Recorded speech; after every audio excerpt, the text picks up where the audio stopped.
কোটিপতি বিধবা প্রতি সপ্তাহে গরিব চাকরের কুড়ে ঘরে যেত। একদিন সত্যিটা সামনে আসলো তো মানবতাও কেঁদে ফেলল। বন্ধুরা, কোটিপতি বিধবা মীরাশা সেদিন আবার তার কালো চকচকে গাড়ি থেকে নামল এবং এদিক ওদিক না দেখেই সোজা সেই ছোট্ট কুড়ে ঘরের দিকে এগোতে লাগল। আমেদাবাদের পুরনো এলাকা জামালপুরের সরু গলিতে দাঁড়িয়ে থাকা মানুষদের নজর তার দিকেই আটকে ছিল। কেউ একজন ধীরে করে বলল, দেখো, আবার চলে এসেছে। অন্যজন অবাক হয়ে জবাব দিল, প্রতি সপ্তাহে আসে, কিন্তু কারণ আজ পর্যন্ত কেউ জানে না।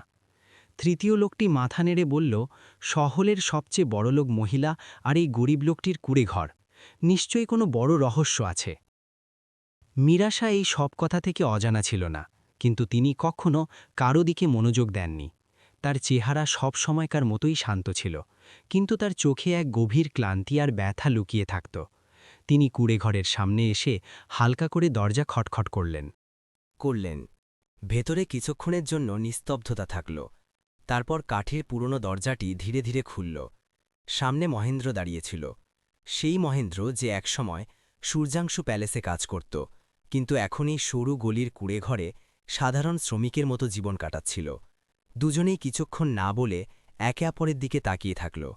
সেই নীরবতায় যেন অনেক বছরের স্মৃতি লুকিয়েছিল। তারপর মহেন্দ্র ধীরে ধীরে একপাশে সরে গেল। মীরাশা কিছু না বলেই কুড়েঘরের ভেতরে চলে গেল। দরজা বন্ধ হয়ে গেল। গলিতে দাঁড়িয়ে থাকা মানুষজনের কৌতূহল আরও বেড়ে গেল। কিছু লোক ধীরে ধীরে কুড়েঘরের একটু কাছে চলে আসল, কিন্তু কেউ এত কাছে গেল না যে ভেতরের কথা শুনতে পারে। সবার মনে একটাই প্রশ্ন ছিল, এত বড় লোক মহিলা প্রতি সপ্তাহে এখানে কেন আসে? প্রায় 1 ঘণ্টা কেটে গেল। তারপর কুড়েঘরের দরজা খুলল। মীরাশা বাইরে আসল। তার চোখগুলো হালকা লাল ছিল, যেন সে কেঁদে বাইরে এসেছে। তিনি কাউকে কিছু না বলে গাড়ির দিকে পা বাড়ালেন এবং গাড়িতে বসে পড়লেন। কিছুক্ষণের মধ্যেই গাড়িটি গলি থেকে বেরিয়ে গেল। গলিতে দাঁড়িয়ে থাকা মানুষজন তখনও সেই দিকেই তাকিয়ে থাকল। কিছুক্ষণ পর কুড়েঘরের দরজা আবার খুলল এবং মহেন্দ্র বাইরে আসল। সে চুপচাপ দরজার কাছে বসে পড়ল এবং মাটির দিকে তাকাতে লাগল। তার চেহারায়ও এক গভীর নীরবতা ছিল। গলির একজন বয়স্ক মানুষ কাছে এসে জিজ্ঞেস করল, মহেন্দ্র, সত্যি কথা বলো, এই কোটিপতি ম্যাডাম প্রতি সপ্তাহে তোমার বাড়িতে কেন আসে? মহেন্দ্র ধীরে ধীরে মাথা তুলল এবং তার দিকে তাকাল। কিছুক্ষণ সে কিছুই বলল না। তারপর সে শান্ত গলায় বলল, কিছু কথা এমন হয় যা সবাইকে বলা যায় না। এতটুকু বলে সে উঠে পড়ল এবং আবার কুড়েঘরের ভেতরে চলে গেল। বয়স্ক লোকটি সেখানেই দাঁড়িয়ে থাকল, আর বাকিরা একে অপরের মুখ দেখতে লাগল। এখন সেই গলিতে সবার মনে একটাই প্রশ্ন ঘুরপাক খাচ্ছিল। মীরা শাহের নাম আমেদাবাদে কোনো পরিচয়ের মুখাপেক্ষী ছিল না। তার স্বামী সূর্যাংশু সাহা শহরের অনেক বড় শিল্পপতি ছিলেন। টেক্সটাইল ব্যবসায় তার নাম পুরো গুজরাটে নেওয়া হতো। তাদের বিশাল বাড়ি, যাকে মানুষ সূর্যাংশু প্যালেস বলত, শহরের গর্ব বলে মানা হতো। কিন্তু 5 বছর আগে একটি দুর্ঘটনা সবকিছু বদলে দিয়েছিল। এক সড়ক দুর্ঘটনায় সূর্যাংশু শাহের মৃত্যু হল এবং মীরা সাহা একা হয়ে গেলেন। ধন, সম্পদ, গাড়ি, চাকর সবকিছু থাকা সত্ত্বেও তার জীবনে এক শূন্যতা ছিল যা কেউ পূরণ করতে পারছিল না। মানুষ বলতো যে সূর্যাংশু শাহের যাওয়ার পর মীরা সাহা আগের মতো নেই। তিনি এমনিতে অনেক কম বাইরে বেরোতেন, কিন্তু গত কয়েক মাস ধরে প্রতি রবিবার তার গাড়ি জামালপুরের এই গলিতে আসত এবং সোজা মহেন্দ্রর কুড়েঘরের সামনে থামত। মহেন্দ্রর জীবন একদম আলাদা ছিল। সে সকালে মজুরির জন্য বের হতো, সারা দিন হাড় ভাঙা খাটুনি করত, আর সন্ধ্যায় ক্লান্ত হয়ে ফিরে আসত। তার কুঁড়েঘরে তেমন কোনো বিশেষ জিনিসপত্রও ছিল না। পুরনো চারপাই, একটি ছোট্ট চুলা আর কিছু বাসনপত্র, ব্যাস, এটাই তার দুনিয়া ছিল। তবুও সে কখনো কোনো অভিযোগ করত না। যা পেত তাতেই সন্তুষ্ট হয়ে জীবন পার করে দিত। কিন্তু পাড়ার লোকেরা এটা বুঝতে পারছিল না যে আসলে এমন কি সম্পর্ক আছে যা কোটিপতি মীরা সাহাকে প্রতি সপ্তাহে এই গরিব লোকটির কুঁড়েঘর পর্যন্ত টেনে আনে। কিছু লোক নানান রকম কথা বানাত, কিছু লোক শুধু চুপচাপ দেখত, কিন্তু সত্যিটা কেউ জানত না। ওদিকে সূর্যাংশু প্যালেসেও চাকরদের মধ্যে এই কথাটা ধীরে ধীরে ছড়িয়ে পড়েছিল। প্যালেসের কাজের মেয়ে কিরণ একদিন অন্য একজন চাকরকে বলল, ম্যাডাম প্রতি রবিবার কোথাও যায়, আর ফেরার সময় তার চোখ সবসময় লাল থাকে। অন্য চাকরটি ধীরে করে বলল, হয়তো কোনো পুরনো ব্যথার সাথে জড়িত ব্যাপার, কিন্তু সেখানেও কেউ আসল কারণ জানত না। রবিবারের সন্ধ্যা আবার ধীরে ধীরে ঘনিয়ে আসতে লাগল। জামালপুরের সেই গলিটি আরও একবার স্বাভাবিক হয়ে গেল। মানুষজন নিজেদের বাড়িতে ফিরে গেল, দোকানপাটের শাটার নামতে লাগল আর রাস্তায় নিস্তব্ধতা ছড়িয়ে পড়ল। কিন্তু সেই কুঁড়েঘরের ভেতর বসে থাকা মহেন্দ্র এখনও চুপ ছিল। সে খাটে বসে কিছু ভাবছিল। তার চোখেও সেই গভীর বিষণ্ণতা ছিল, যা কিছুক্ষণ আগে মীরা শাহের চোখে দেখা গিয়েছিল।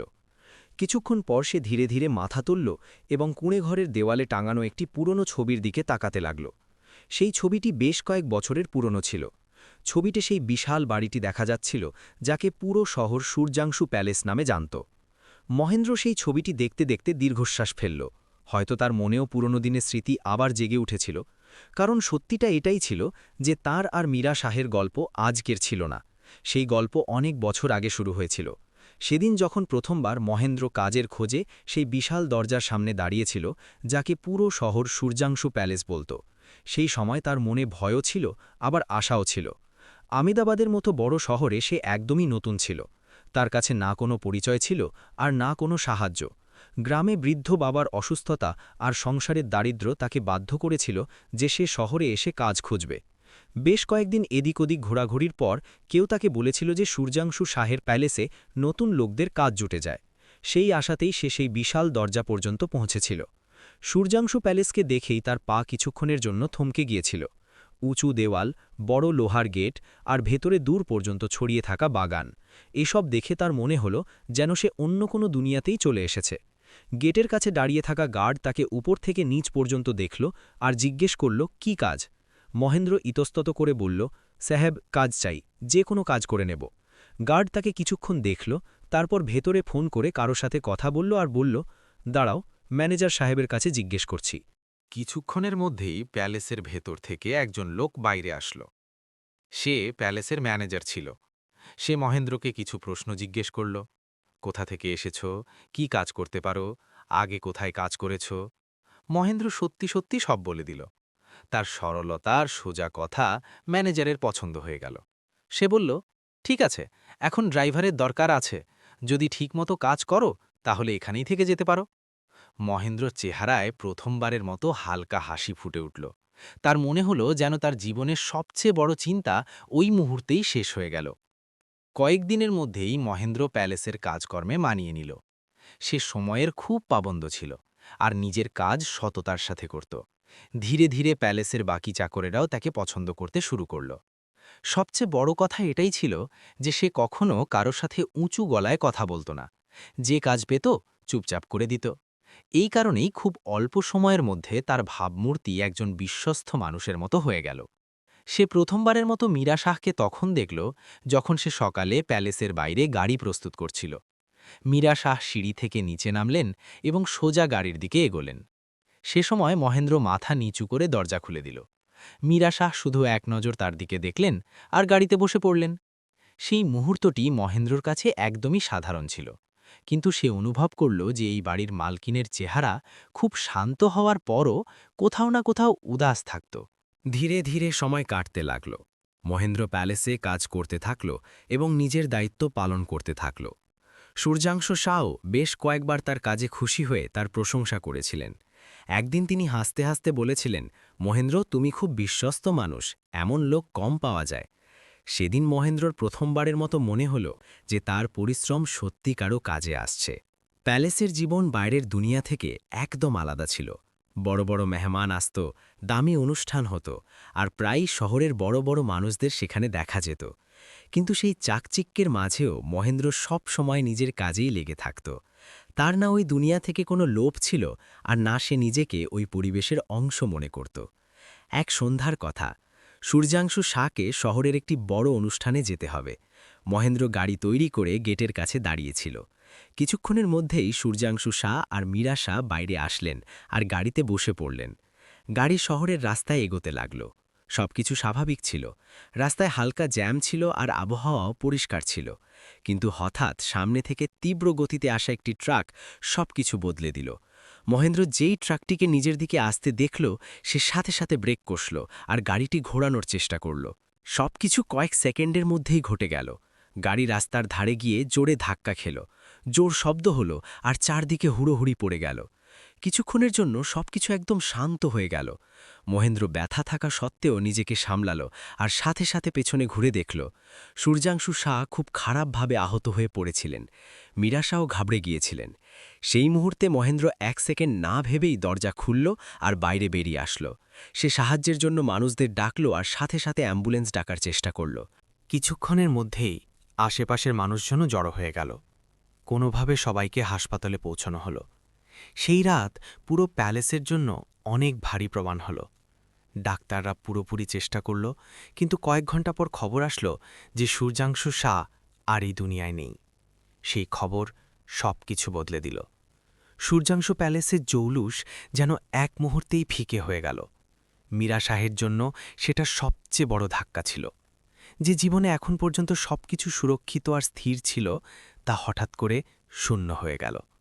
প্যালেসের প্রতিটা কোণায় এক অদ্ভুত নিস্তব্ধতা ছড়িয়ে পড়ল। মহেন্দ্র সেই রাতে হাসপাতালের বাইরে অনেকক্ষণ বসে থাকল। তার মনে এক অদ্ভুত রকমের বোঝা ছিল। তার মনে হতো যে সে যদি আরও একটু দ্রুত সিদ্ধান্ত নিতে পারত, তাহলে হয়তো এই দুর্ঘটনা এড়ানো যেত। যদিও ডাক্তার আর পুলিশ পরিষ্কার বলেছিল যে দোষ তার ছিল না, তবুও তার মনে এক অপরাধবোধ বাসা বেঁধেছিল। কয়েকদিন পর সূর্যাংশু শাহের শেষকৃত্য হল। পুরো শহর সেই দুঃখজনক খবরে স্তব্ধ ছিল। মানুষজন প্যালেসে এসে মীরা শাহকে সান্ত্বনা দিচ্ছিল, কিন্তু সেই ভিড়ের মাঝেও মীরা শাহের চেহারা একদম শান্ত আর শূন্য ছিল। মহেন্দ্র দূরে দাঁড়িয়ে সবকিছু দেখছিল। আর সেই দিন থেকেই মহেন্দ্রর মনেও একটি সিদ্ধান্ত দানা বাঁধতে শুরু করল। এমন সিদ্ধান্ত যা কিছু সময় পরই তার জীবনকে এমন এক রাস্তায় এনে দাঁড় করাল, যেখান থেকে তার গল্প সোজা সেই কুঁড়ে ঘর পর্যন্ত পৌঁছানোর ছিল। যাই হোক বন্ধুরা, সূর্যাংশু শাহের মৃত্যুর পর সূর্যাংশু প্যালেসের দুনিয়া পুরোপুরি বদলে গিয়েছিল। আগে যেখানে প্রতিদিনই মেহমানদের আনাগোনা থাকত, সেখানেই এখন পুরো প্যালেসে এক গভীর নিস্তব্ধতা ছেয়ে গিয়েছিল। বড় বড় হল রুম, লম্বা গলি আর চকচকে সিঁড়িগুলো যেন কারো অপেক্ষা করছিল, কিন্তু সেই মানুষটি আর এই দুনিয়ায় ছিল না। মীরা শাহ নিজেকে প্রায় দুনিয়া থেকে আলাদা করে নিয়েছিলেন। তিনি খুব একটা বাইরে বের হতেন না, আর যখনই প্যালেসের কোনো অংশে যেতেন, তার চেহারায় সেই নীরবতা আর গভীর ব্যথা দেখা যেত। মহেন্দ্র এখনও প্যালেসে কাজ করছিল, কিন্তু তার মন আর আগের মতো ছিল না। যতবার সে ওই গাড়িটি দেখত যেটাতে দুর্ঘটনা ঘটেছিল, তার মনে সেই ঘটনাটি আবার তাজা হয়ে উঠত। তার মনে হতো যেন ওই রাতের দায়িত্ব কোথাও না কোথাও তার কাঁধেও ছিল। যদিও কেউ কখনো তাকে দোষ দেয়নি, তবু তার মনে একটি বোঝা ছিল যা সে কাউকে বলতে পারত না। সময় ধীরে ধীরে এগোচ্ছিল, কিন্তু প্যালেসের হাওয়ায় বিষণ্ণতা রয়ে গিয়েছিল। একদিনের কথা, সকালের সময় ছিল। মহেন্দ্র সবসময়কার মতো গাড়ি পরিষ্কার করছিল। তখনই সে দেখল যে মীরা শাহ প্যালেসের বাগানে একা দাঁড়িয়েছিলেন। তিনি দূরে কোথাও হারানো দৃষ্টিতে তাকিয়েছিলেন। কিছুক্ষণ পর তিনি ধীরে ধীরে হেঁটে গাড়ির কাছে আসলেন এবং বললেন, মহেন্দ্র, গাড়ি বের করো, আমাকে মন্দিরে যেতে হবে। তার গলা খুব শান্ত ছিল। মহেন্দ্র সাথে সাথে মাথা নাড়ল আর গাড়ি প্রস্তুত করে দিল। পুরো রাস্তায় দুজনের মাঝে কোনো কথা হল না। মন্দিরে পৌঁছে মীরাশা গাড়ি থেকে নামলেন এবং ভেতরে চলে গেলেন। মহেন্দ্র বাইরে দাঁড়িয়ে অপেক্ষা করতে থাকল। সেই সময় তার মনে প্রথমবারের মতো এই অনুভূতি হল যে এই বড় প্যালেসে থাকা এই মহিলা ভেতর থেকে কতটা একা হয়ে গিয়েছেন। কয়েকদিন পর আরেকটি ঘটনা ঘটল, যা মহেন্দ্রের মনকে আরও অস্থির করে তুলল। সেই সন্ধ্যায় প্যালেসে খুব একটা মানুষ ছিল না। চাকরেরা যে যার কাজে ব্যস্ত ছিল। মীরা শাহ তার রুম থেকে নিচে আসলেন এবং সিঁড়ির কাছে দাঁড়িয়ে গেলেন। হয়তো হঠাৎ তার মাথা ঘুরে গিয়েছিল, কারণ তার ভারসাম্য নষ্ট হয়ে গিয়েছিল। মহেন্দ্র দূর থেকে এটা দেখল এবং সাথে সাথে দৌড়ে গিয়ে তাকে সামলে নিল। কিছুক্ষণের জন্য মীরা শাহ তার হাতটি ধরে নিয়েছিলেন, যেন তার সাহায্যের খুব প্রয়োজন ছিল। তারপর তিনি নিজেকে সামলালেন এবং ধীর গলায় বললেন, ধন্যবাদ। সেই ছোট্ট মুহূর্তটি মহেন্দ্রের মনে অনেক প্রশ্নের সৃষ্টি করে দিল। তার মনে হল যেন এই বাড়িতে এখন মীরা শাহের সত্যি কারো ভরসার প্রয়োজন আছে, কিন্তু সে নিজেকে সেই জায়গায় দেখার সাহস করতে পারছিল না। সে সবসময় এটাই ভাবতে থাকল যে সে শুধু একজন চাকর, আর তার কাজ শুধু আদেশ মানা।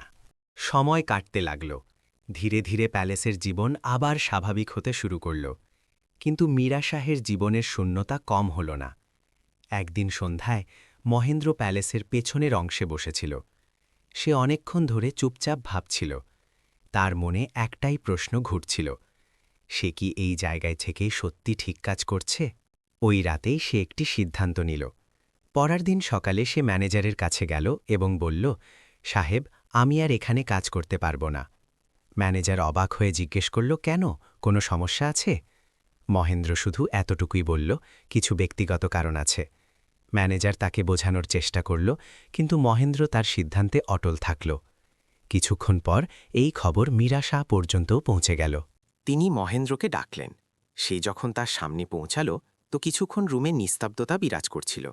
তারপর মীরা সাহা জিজ্ঞেস করলেন, তুমি চাকরি ছাড়তে চাইছো কেন? মহেন্দ্র মাথা নিচু করে বলল, ম্যাডাম, এখন আমার এখানে থাকাটা ঠিক হবে না। মীরা সাহা কিছুক্ষণ তার দিকে তাকিয়ে থাকলেন, কিন্তু তিনি আর বেশি প্রশ্ন করলেন না। তিনি শুধু এটুকুই বললেন, যদি এটাই তোমার সিদ্ধান্ত হয় তাহলে আমি তোমাকে আটকাব না। সেদিন মহেন্দ্র সূর্যাংশ প্যালেসকে শেষবারের মতো দেখেছিল। সে ধীরে ধীরে প্যালেসের গেট থেকে বাইরে বেরিয়ে গেল। তার কাছে তেমন কোনো বিশেষ জিনিসপত্র ছিল না, শুধু কিছু জামা কাপড় আর অল্প কিছু জমানো টাকা ছিল। কিন্তু তার মনে এক অদ্ভুত শূন্যতা ছিল, যেন সে তার জীবনের একটি বড় অংশ পেছনে ফেলে এসেছে। সময় পার হতে লাগল। মহেন্দ্র আহমেদাবাদের সেই পুরনো এলাকা জামালপুরে একটি ছোট্ট কুঁড়েঘর বানিয়ে নিল। সে এখন দিনমজুরি করে নিজের সংসার চালাতে লাগল। তার জীবন আবার সাধারণ হয়ে গিয়েছিল। সকালে কাজে যাওয়া, সন্ধ্যে ফেরায় আর চুপচাপ নিজের কুঁড়েঘরে আরাম করা, ব্যাস, এটাই তার দুনিয়া হয়ে গিয়েছিল। কিন্তু তার একদমই এই আশা ছিল না যে কয়েক মাস পর একদিন হঠাৎ তার কুঁড়েঘরের সামনে একটি দামি গাড়ি এসে থামবে, আর সেই গাড়ি থেকে নামবেন মীরা শাহ। সেদিন যখন সে দরজা খুলল আর সামনে মীরা শাহকে দাঁড়িয়ে দেখল, তখন সে কিছুক্ষণের জন্য একদম চুপ হয়ে গিয়েছিল। সে বুঝতে পারল না যে শহরের সবচেয়ে বড়লোক মহিলা হঠাৎ তার এই ছোট্ট কুঁয়েঘর পর্যন্ত কেন এসেছে। কিন্তু সত্যি তো এটাই ছিল যে মীরা শাহ শুধু একবার আসার জন্য আসেননি। সেই দিন থেকে তাদের জীবনের এক নতুন অধ্যায় শুরু হলো। সেই একই রুটিন যা প্রতি রবিবার আহমেদাবাদের সেই সরু গলিতে একটি দামি গাড়ি এনে দাঁড় করাতে শুরু করে দিয়েছিল। যাই হোক বন্ধুরা, প্রথম মহেন্দ্র বুঝতেই পারত না যে মীরা শাহ তার কুঁড়েঘরে কেন আসেন। প্রথমবার যখন তিনি এসেছিলেন তখন সে নিজেই অস্বস্তিতে পড়ে গিয়েছিল। তার কুঁড়েঘরটি খুব ছোট ছিল, ভাঙা চারপাই, মাটির চুলা আর কিছু পুরনো বাসনপত্র, ব্যাস এটাই তার পুরো দুনিয়া ছিল। তার মনে হয়েছিল যে হয়তো মীরা শাহ কিছুক্ষণ বসে চলে যাবেন আর তারপর কখনো ফিরে আসবেন না, কিন্তু এমনটা হলো না। পরের রবিবার আবার সেই গাড়িটি গলিতে এসে থামল। মানুষজন আবার অবাক হয়ে দেখতে লাগল। মীরা শাহ নামলেন আর আবার সেই কুঁড়েঘরের দিকে এগোলেন। মহেন্দ্র দরজা খুললে সে কিছুক্ষণ চুপচাপ দাঁড়িয়ে থাকল। মীরা শাহ ভেতরে আসলেন এবং শান্ত গলায় বললেন, আমার তোমার সাথে কিছু কথা আছে। সেদিন প্রথমবারের মতো তিনি মহেন্দ্রর সাথে মন খুলে কথা বললেন। তিনি বললেন যে প্যালেসের বড় দুনিয়ায় থেকেও তিনি নিজেকে অনেক একা অনুভব করেন। সূর্যাংশ শাহের যাওয়ার পর তার জীবনে যেন সব কিছু থমকে গিয়েছিল। মানুষ তার চারপাশে নিশ্চয়ই ছিল, কিন্তু এমন কেউ ছিল না যার সামনে তিনি মনের কথা বলতে পারতেন। মহেন্দ্র চুপচাপ শুনতে থাকল। সে বুঝতে পারছিল না যে সে কী জবাব দেবে। তার মনে সবসময় এটাই থাকত যে সে শুধু একজন সাধারণ মানুষ, আর মীরা শাহ অনেক বড় একটি বাড়ির মালকিন। কিন্তু ধীরে ধীরে দুজনের মধ্যে কথাবার্তা বাড়তে লাগল। মীরা শাহ প্রতিবার কুঁড়েঘরে বসতেন এবং কিছুক্ষণ ধরে নিজের মনের কথা বলতেন। মহেন্দ্র শুধু শান্তিতে শুনতে থাকত। হয়তো এত বছরে প্রথমবারের মতো কেউ মীরা শাহের কথা কোনো স্বার্থ ছাড়া শুনেছিল। পাড়ার লোকেরা এসব দেখে নানান রকম কথা বানাতে লাগল। কেউ বুঝতে পারত না যে আসলে এই সম্পর্কটি কি, কিন্তু মীরা শাহ কখনো এসব কথার পরোয়া করেননি।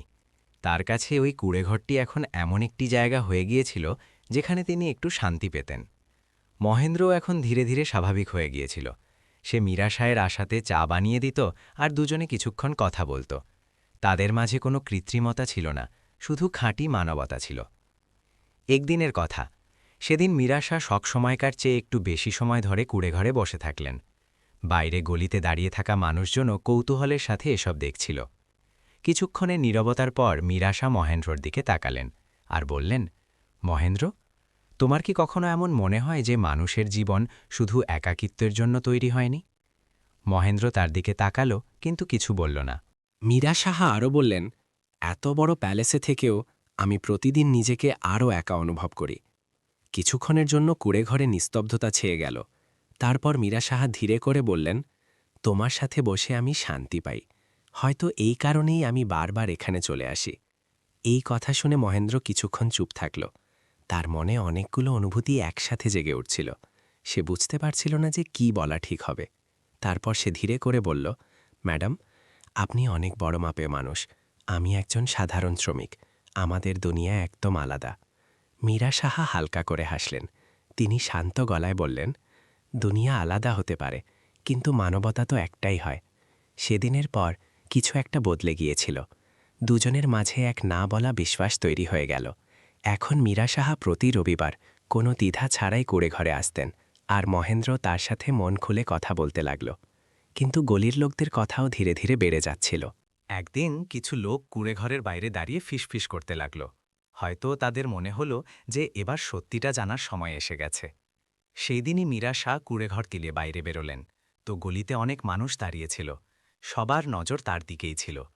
কেউ একজন ধীরে করে জিজ্ঞেস করল, ম্যাডাম, আপনি প্রতি সপ্তাহে এখানে কেন আসেন? গলিতে একদম পিন পতন নীরবতা ছেয়ে গেল। সবাই জবাব শুনতে চাইছিল। মীরা শাহ কিছুক্ষণ চুপচাপ দাঁড়িয়ে থাকলেন। তারপর তিনি মহেন্দ্রর দিকে তাকালেন। মহেন্দ্র দরজার কাছে দাঁড়িয়েছিল। মীরা শাহ ধীরে ধীরে তার দিকে এগোলেন। তারপর সবার সামনে তিনি তার হাতটি ধরে নিলেন। গলিতে দাঁড়িয়ে থাকা মানুষজন অবাক হয়ে গেল। মীরা শাহ শান্ত কিন্তু শক্ত গলায় বললেন, আমি এখানে এই কারণে আসি, কারণ এই মানুষটি আমাকে শিখিয়েছে যে মানুষের দাম তার ধন সম্পদ দিয়ে হয় না, তার মন দিয়ে হয়। লোকেরা একে অপরের মুখ দেখতে লাগল।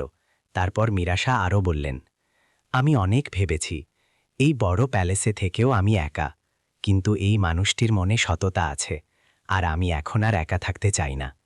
এ কথা বলে তিনি মহেন্দ্রর হাত আরও শক্ত করে ধরে নিলেন। কয়েকদিন পরেই আহমেদাবাদে একটি খবর ছড়িয়ে পড়ল, যা সবাইকে চমকে দিয়েছিল। কোটিপতি বিধবা মীরা শাহ মহেন্দ্রকে বিয়ে করে নিয়েছিলেন। যে লোকটির কুঁড়েঘরে তিনি প্রতি রবিবার যেতেন, সেই এখন তার জীবনের সঙ্গী হয়ে গিয়েছিল। বিয়ের পর যখন মহেন্দ্র প্রথমবার সূর্যাংশ প্যালেসের গেটের সামনে দাঁড়াল, তো তার পা কিছুক্ষণের জন্য থেমে গেল। কিন্তু এবার সে একজন চাকরের মতো আসেনি। মীরা শাহ তার হাত ধরে মুচকি হেসে বললেন, এখন এই বাড়িটি শুধু আমার নয়, আমাদের। মহেন্দ্র ধীরে ধীরে তার সাথে প্যালেসের ভেতরে চলে গেল। সেদিন আমেদাবাদের মানুষদের একটি কথা বুঝতে চলে আসলো, সত্যিকারের সম্পর্ক ধন সম্পদ দিয়ে তৈরি হয় না, তা তৈরি হয় মানবতা দিয়ে। বন্ধুরা, এই গল্পটি থেকে শিক্ষা পাওয়া যায় যে মানুষের আসল পরিচয় তার ধন সম্পদ দিয়ে নয়, বরং তার মন আর মানবতা দিয়ে হয়। বড় বাড়ি, বড় নাম আর অনেক টাকা হওয়ার পরও জীবন অসম্পূর্ণ থেকে যেতে পারে, কিন্তু যদি সাথদাওয়ার মতো একজন সত্যিকারের মানুষ পাওয়া যায়, তবে সেটাই জীবনের সবচেয়ে বড় সম্পদ হয়ে যায়। কিন্তু এবার আপনারা বলুন, যদি আপনারা মীরা শাহের জায়গায় হতেন, তাহলে কি সমাজের পরোয়া না করে এমন সিদ্ধান্ত নিতে পারতেন? একজন কোটিপতি মহিলার একজন গরিব মজুর মহেন্দ্রকে বিয়ে করা কি ঠিক ছিল? আর আপনাদের চোখে মহেন্দ্র কি ঠিক করেছে, নাকি তার মীরা শাহের থেকে দূরত্ব বজায় রাখা উচিত ছিল? আপনাদের মতামত অবশ্যই কমেন্টে লিখবেন। আর যদি আপনাদের এমন হৃদয়স্পর্শী গল্পগুলো পছন্দ হয়, তাহলে চ্যানেল কাহানি বাই প্রভাতকে সাবস্ক্রাইব করতে ভুলবেন না। দেখা হবে আগামী গল্পে। ততক্ষণ পর্যন্ত নিজেদের খেয়াল রাখবেন।